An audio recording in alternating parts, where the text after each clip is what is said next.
But for some reason, 2 years ago, all of a sudden I'm a Georgia fan. What would you say? You'd probably say I was a bandwagon fan, right? Do you know what I'm going to think? You're a bandwagon Christian. You're literally just in Christianity for what it can get you. So the real question here as we look into the second half of Philippians 2 today is, how do you work out your salvation?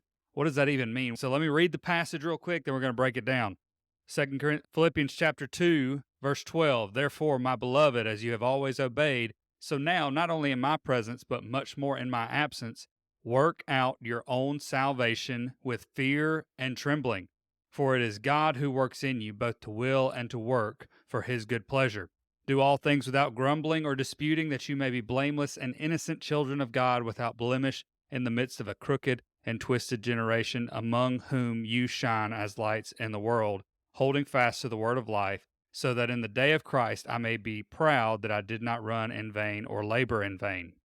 What does it mean to work out your salvation? This is a phrase that you've probably heard before, but many people don't really know what it means. Think about it like this. If there's a problem in front of me, maybe my car's broke down and somebody's stressed about it, what do you say to them? Yeah, we'll work it out. We'll figure it out. We'll get there. And so it's talking about this sanctification process. When you work out your salvation, it means, hey, I'm trying day by day to follow the Lord. I'm trying to do the things he's asked me to do day by day. And when I fail, I get back up and I work it out. And I keep going. I keep pressing forward. And we do that with fear and trembling. A lot of times in this modern culture, we've lost the idea of the fear of God. We should not be afraid of God as in he's some scary person, but we should fear God with a holy reverence, meaning we know how powerful he is. Now, the trembling thing is to show you the awe that we should have for God. Like when you meet somebody that you're super excited to meet, then you're probably shaking a little bit, you're excited, you're nervous, you're trembling. And we should have that same awe, actually even more awe, for the God of the universe. When we encounter him, when we pray to him, when we go to him, when we seek him, it's almost like we should have so much awe that we're trembling in his presence. That's that holy reverence. And in working out our salvation, in approaching him with fear and trembling, we're living out this sanctification process. And sanctification simply means to be made holy. And when we do that, when we're sanctified, we start to act more like Christ. And so you see, Paul likes to slide in little side points here. He says, do all things without grumbling or disputing. All things.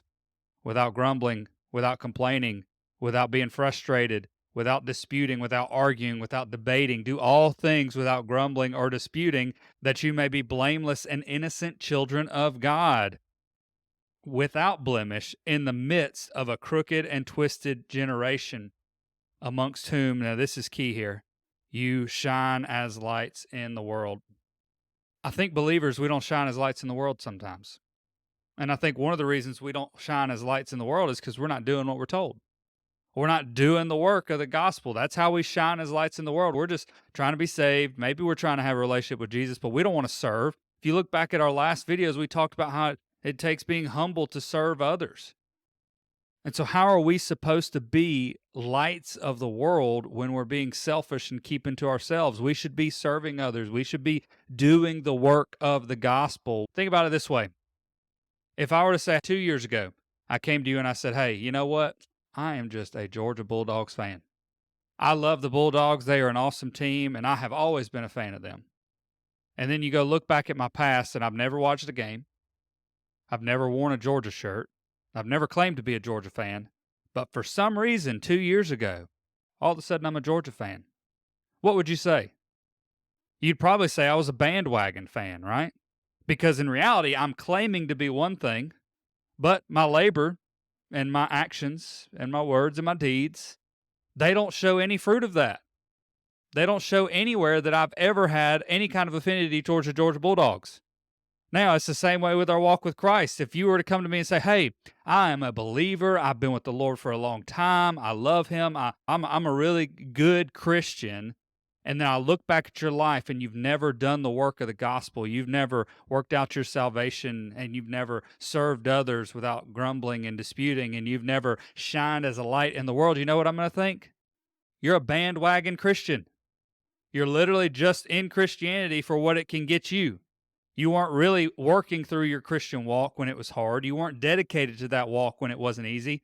But when you need it, it's there, and so you tap into it. Bandwagon Christianity.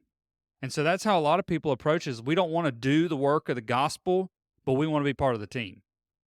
We don't want to sacrifice of ourselves. We don't want to go through the sanctification process. We don't want to submit all areas of our life to the Lord, but we want to be part of the team. We want to be Christians. We want to receive salvation. And even though your works don't save you, there's nothing you can do. There's no amount of good deeds that you could do to save yourself.